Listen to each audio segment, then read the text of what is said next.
Hi guys, welcome to another video. We're going to continue on with Tales from the Crypt. This is season 2, episode 9. It's called Four-Sided Triangle. It's directed by Tom Holland. It's the second episode he's directed. The first one being Lover Come Hack to Me. And yeah, this is another solid episode. I got it somewhere in my top 20 there. I've always enjoyed this one. It's a little over 28 minutes long. It aired May 29th, 1990.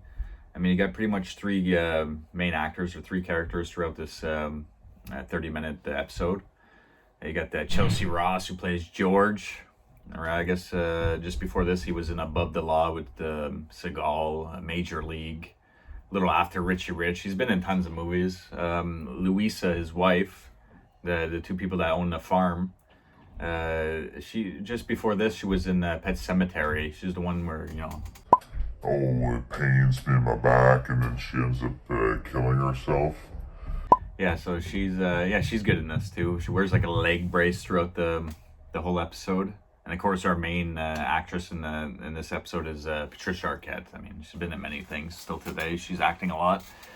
So yeah, let's get into this episode. It's a fun one. There we get like a title sequence. We start seeing The farm and everything. And Patricia Arquette's sleeping, and she gets waken up by Louisa, the girl with the brace, and she's like, "Where's the coffee? Where's my eggs?" You know. So she's like, "Get out of bed, you lazy woman," and all this stuff.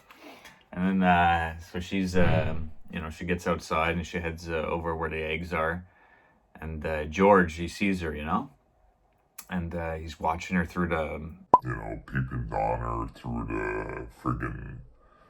There's cracks in the walls there. Where she's getting the eggs in the chicken coop or whatever you call it.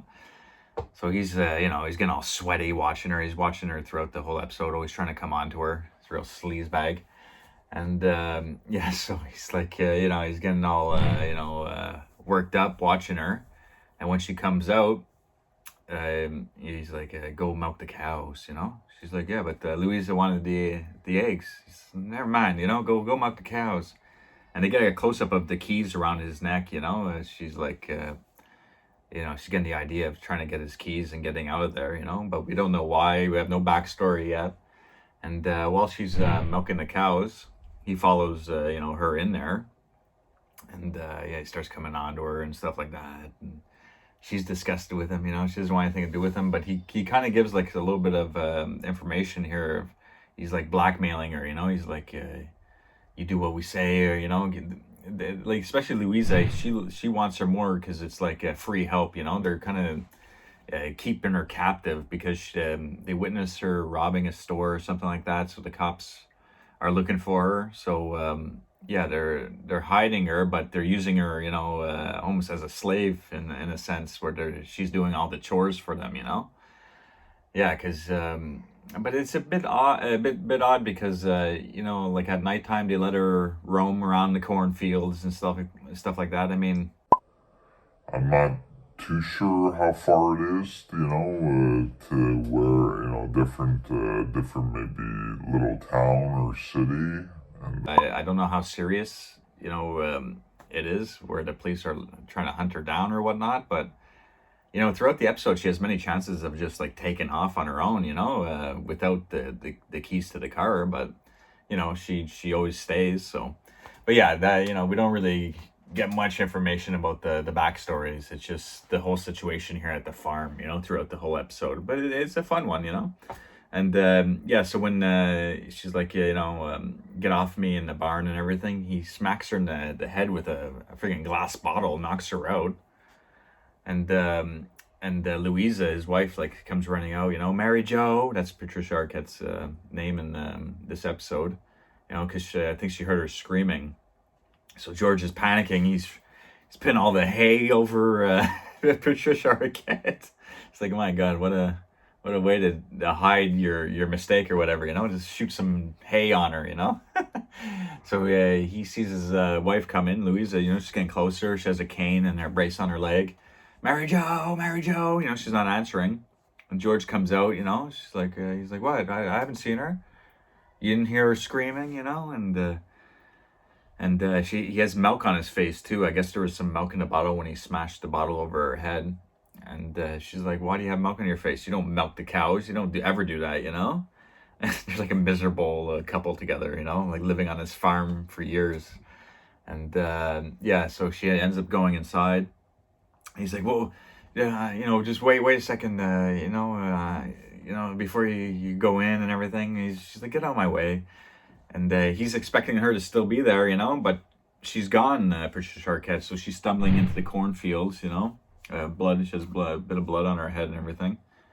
So they go chasing after her, and then they meet up with her in the cornfield. But she walks out where there's like some type of scarecrow with like a bit of a clown face and stuff like that out in the fields. And they show us a scene where like the clown scarecrow is coming to life, and she's like sees it. But she's like, she got head over the head, so we just think maybe she's seeing things or whatnot.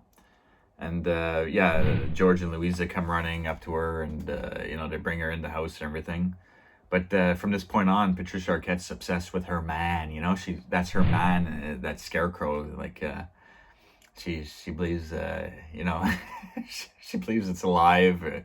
It's really strange, but it's she does a good job at playing these like type of really odd characters. Patricia Arquette.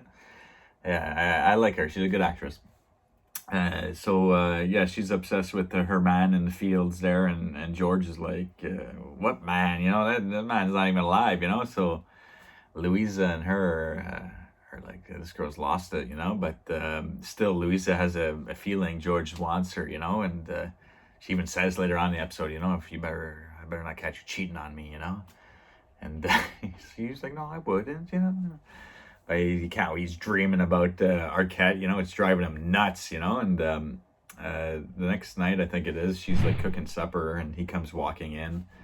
George does, and he's like smelling her hair from behind, and she's like, "Oh, what's that? It smells good." And she's like, "Yeah, I rubbed it all over my body. It's for my man. I'm gonna go see him tonight."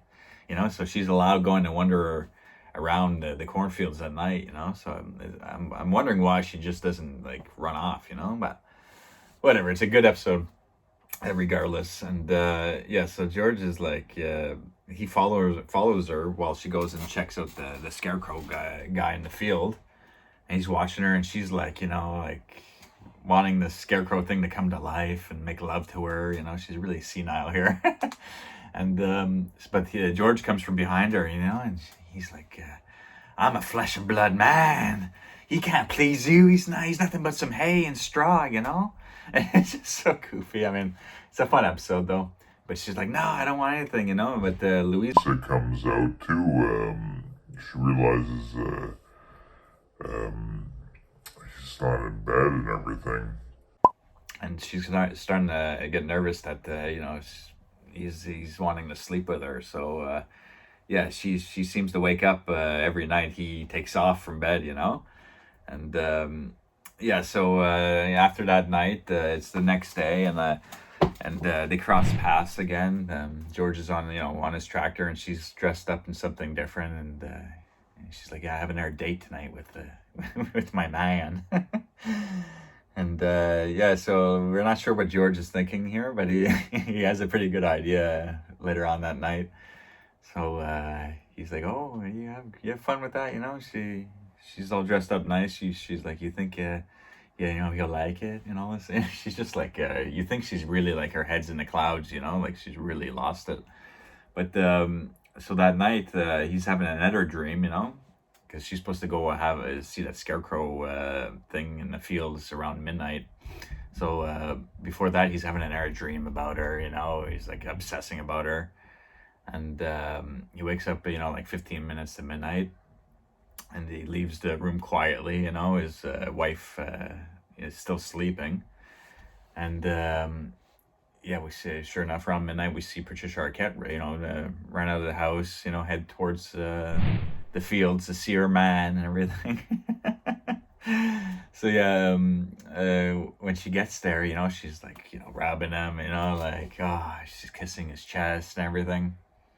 And then sure enough, he comes to life, the scarecrow, So you're like, what the fuck, But it's actually George, he's dressed up. He's like, this is his big scheme, and get with her is, I'm going to dress up as a scarecrow, and make love to her, you know? Because she thinks, the scarecrow's going to come to life and make love to her anyway. So it's a pretty funny plan he came up with. But so while he's starting, to make out with her and get in the middle of all that stuff, his wife Louisa wakes up. Where is he? She comes limping out. She's on the tractor. She comes freaking storming through the the cornfields. Where are you, George? George. So he's like, oh my god, he gets really frightened. So he hops back on like the cross and pretends he's just a scarecrow. And she's like, where is he? Where is he? And friggin' Patricia Arquette's like, it's just me and my man here. So he's pretending, not to move and everything. It's, he's freaking out. You get a close up of his eyes, like, like really he's panicking, And she's like, you're stupid. This scarecrow thing is not a man. It's just made of hay. So she has a pitchfork in her hand too, and she stabs the friggin' dummy thing, and fuck, it's George underneath though, So she finds out that, she takes off the mask. She's like, you stupid fool, like, I can't believe it. So she killed her husband, unknowingly. But while she's looking at her husband, George, Patricia Arquette grabs the pitchfork and kills Louisa. And she grabs the keys from her hand, and she starts like singing while taking off in the cornfield. I'm free, So it makes you think, did she come up with this plan to get out of there? But like I said, she could have left many times on foot. But I guess maybe she was worried about these people calling in, the authorities, and maybe she would have got picked up quick. So the only way not to be blackmailed anymore or whatnot is to have them killed off. But so did she come up with this plan? It kind of like it leaves you to believe, that she came up with this plan and she was acting crazy, and that. But I mean, what a plan to come up with. I'm gonna pretend that this scarecrow is my boyfriend, kind of thing, in hopes that George will dress up as a scarecrow, and then hope that Louisa wakes up at the right time and comes storming in the field and kill, it's just like so many things have to go right for that plot to unfold. But nonetheless, she gets off, they're both dead, and even if she planned it or not, she's free. So it's a fun episode. I really enjoyed it. I don't think I missed too much in that one there, but so until next time, guys, take care. Bye. You gonna get it, bitch!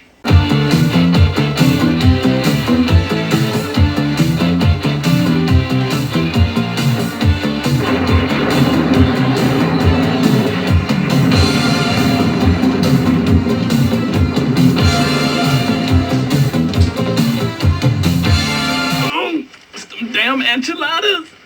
Good day.